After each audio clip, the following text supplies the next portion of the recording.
వేసవికి ముందే కరెంటు మంట. వరుసగా రెండో రోజు 15,856 మెగావాట్ల డిమాండ్ నమోదు. పోయిన సంవత్సరంతో పోలిస్తే 11.07% అధికమైన డిస్కంలు కరెంటు కొనుగోలు సరఫరాకు 65,849 కోట్లు అవసరమని నివేదిక. దాదాపుగా కరెంటు కొనుగోలు చేయాలంటే సప్లై చేయాలంటే దాదాపు 70,000 కోట్లు కావాలన్నట. సో డిస్కంలు ఒక నివేదికని ప్రభుత్వానికి సమర్పించినాయి. దాదాపు లాస్ట్ 2-3 డేస్ నుంచి ఎండలు మండుతున్నాయి, ఏసీలు ఆన్ చేస్తున్నారు, ఫ్యాన్లు ఆన్ చేస్తున్నారు. సో దీంతో కరెంట్ డిమాండ్ విపరీతంగా పెరిగిపోయింది. రాష్ట్రంలో రోజువారీ విద్యుత్ డిమాండ్ ఆకాశాన్ని అంటుతోంది. 2024 మార్చి 8వ తేదీన అత్యధిక గరిష్ట డిమాండ్ 15,623 మెగావాట్లు అయితే ఈ ఏడాది గత 2 రోజుల్లో కొత్త రికార్డు నమోదైనాయి. ఈ నెల 6వ తేదీన 15,752 మెగావాట్ల డిమాండ్ నమోదవడంతో రాష్ట్ర చరిత్రలోనే నూతన రికార్డుగా డిస్కంలు ప్రకటించాయి.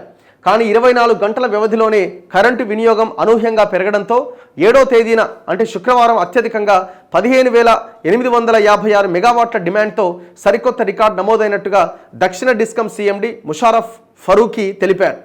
2024 ఫిబ్రవరి 7వ తేదీతో పోలిస్తే ఈ ఏడాది శుక్రవారం రోజున 11.07% అదనంగా నమోదైంది. సాధారణంగా యాసంగి పంటల సాగు కోసం విద్యుత్ అవసరం పెరిగి మార్చిలో రోజువారీ డిమాండ్ అధికంగా నమోదవడం ఆనవాయితీ. ఈ ఏడాది అప్పుడే ఎండల వేడితో ఇండ్లు పరిశ్రమల్లో వినియోగంతో డిమాండ్లో కొత్త రికార్డులు నమోదవుతున్నాయి. హైదరాబాద్ కేంద్రంగా ఉన్న దక్షిణ డిస్కం చరిత్రలో తొలిసారిగా శుక్రవారం 10,130 మెగావాట్ల డిమాండ్ నమోదైంది. యూనిట్ సరఫరా సగటు వ్యయం ₹7.54 అవుతుందట.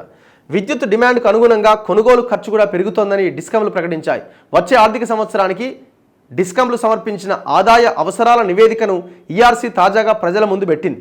నివేదికలోని ప్రతిపాదనలపైన మార్చి 19వ తేదీన హన్మకొండలో, 21వ తేదీన హైదరాబాద్లోని ఈఆర్సీ కార్యాలయంలో బహిరంగ విచారణ ఉంటుందని, అలాగే ప్రజల అభ్యంతరాలు సూచనలను ఈ నెల 28వ తేదీలోగా పంపాలని రాష్ట్ర విద్యుత్ నియంత్రణ మండలి తాజాగా జారీ చేసిన నోటిఫికేషన్లో కోరింది.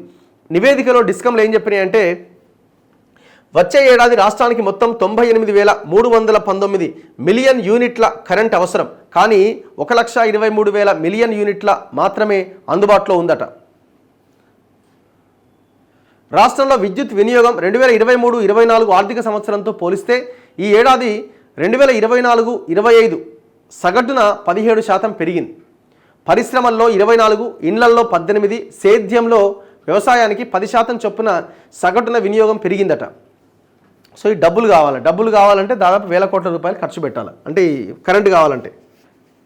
సో మరి ఎట్లా కరెంటు కోతలు లేకుండా ఏ రకంగా చేస్తారన్నది రాబోయే రోజుల్లో మనం చూడాలి.